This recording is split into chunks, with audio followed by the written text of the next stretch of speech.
مفهوم التطوع أما الصومالي بحلقوا معنين كريا وحوض قبسية أما إسكاشية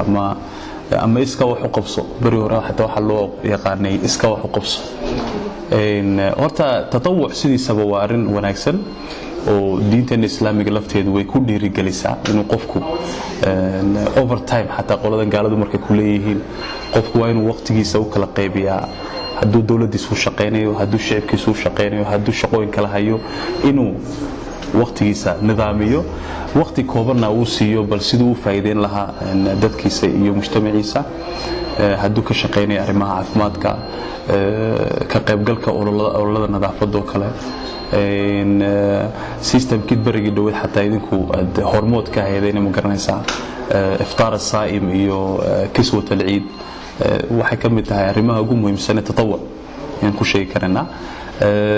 tatawuc hadii aanu macnihiisa galno de kulay uu nagu balaaranaya laakiin anigu shakhsiyan oo misanahay waa fikrad aad u wanaagsan waa fikrad runtii anagu maanta Soomaaliland ahaan aanu baahanahay because waxa weeyaan de wadan aan aqoonsi lahayn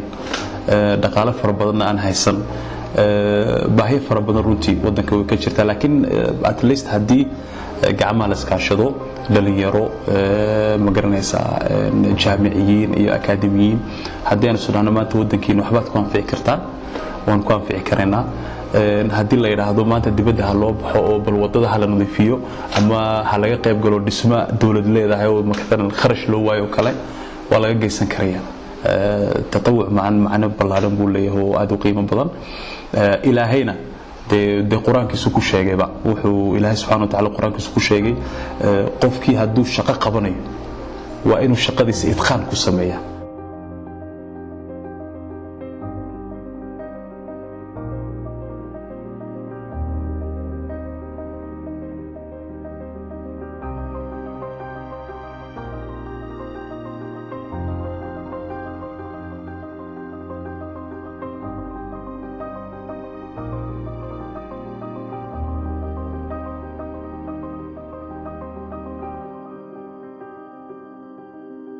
wadanka la yiraahdo Japan waa wadamadii ama wadanka la oran karo wadanka masaa'ibtii ugu weyneed ee kulay binaadan sameeyay oo ahayd nuclear in lagu dhuftay labadiisii magaalo ee ugu waaweynaa Japan haddana waxa uu soo gaaray kaalinta labaad ee dhaqaalaha adduunka muddo dheer inuu hogaaminayay soo caasimadiisii koowaad iyo tiisii labaad ba dhulka la simay oo inta ummad kaga dhimatayna loo yahay taariikhdu ay xusto aynu ka warayno wuxuu Japan kaga gudbeen waxay ahayd hal point bay dul istaageen point kaasna wuxuu ahaa qofku inuu shaqeeyo inta normalka ee caalamka u dajisan ee la isla yaqaan waa 8 saacadood inuu shaqeeyo 16 saacadood 16 ka saacadood 8 kamida naftiisu uu shaqeeyaa oo isaga la soo baxa daruuriyaadkii uu baahnaa asaasiga ah 8 saacadoodna wuxuu ugu deeqay wadankiisa وتكلفته markaa inay soo gaaraan kaalinta labaad ee dhaqaalaha adduunka inuu soo gaaro isagoo waliba kamida wadamada dunida ugu khayraadka yar laakiin wuxuu ka khayraadka dabiiciga laakiin wuxuu ka faa'iideystay khayraadkiisii human resource ay ka faa'iideystay labada faa'iido ku jirta markaa wata ta koobaad daayirta kula talinaya waxa weeye waa inaanay marka koobaad ku xirin shaqada ay qabanayaan inuu markaaba qofku niyeysto inuu position weyn qabto oo shaqada oo lacag uu ku shaqeeyo laakiin marka koobaad ba horta inuu qofku u diyaar garoobo volunteer work ama organization khaas ah siiyo ama wasaarad khaas ah siiyo ama company khaas ah siiyo ama guud ahaan wadanka ha ugu deeqo meeshu doonaba isagu ha xusho qofkaasi laakiin horta waa inuu diyaar garoobaa volunteerismka inuu barto inaan shaqo kasto la qabtaa adduun inaanay ku xidhnayn hadii laakiin aad tiraahdo aan talaabada qaado maxaan ku helayaa talaabada kale aan qaado maxaan ku helayaa wuxuu noqonayaa qofku materialism meel la gaari maayo horumarna sameyn kari maayo talaabada uu doonayana challenge badan baa inta badan ka hor imanaya adigu good example baan u hayaa iska wax qabso hadoo fakalta waan diinka ahaan madax ka ahaa macallimiintaydu ardayda xuddigiisii waxay ahayd iska wax qabso rag baa jira waliba aan koob shahan siin oo 4 sano 5 sano lacag laan ku dhigayay ardayda ku dhigayay maxaa maanta inoo diiday iska wax qabso inaan maanta dalkeena aan ku dhisno waxa weeye burbur badan bay nagu dhacay waa qaxootaa la noqday dagaalaa la galay waxaad moodaa inay ka sii dhammaatay dadkeenna wax nationalismka la yidhaahdo ay dhammaatay oo nin waliba xaafadu buu ku faylay wax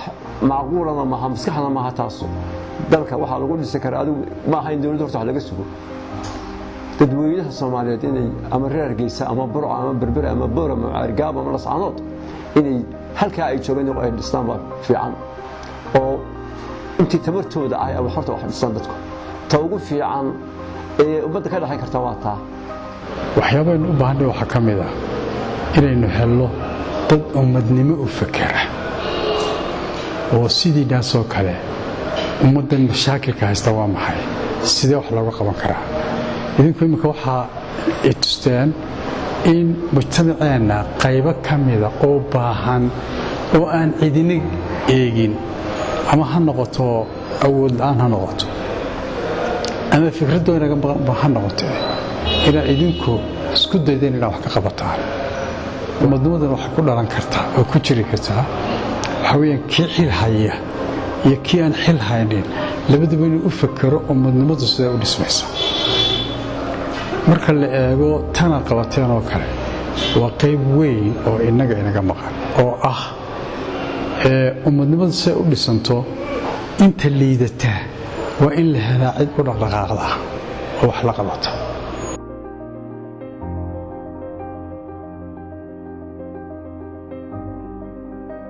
bari waxa dhacday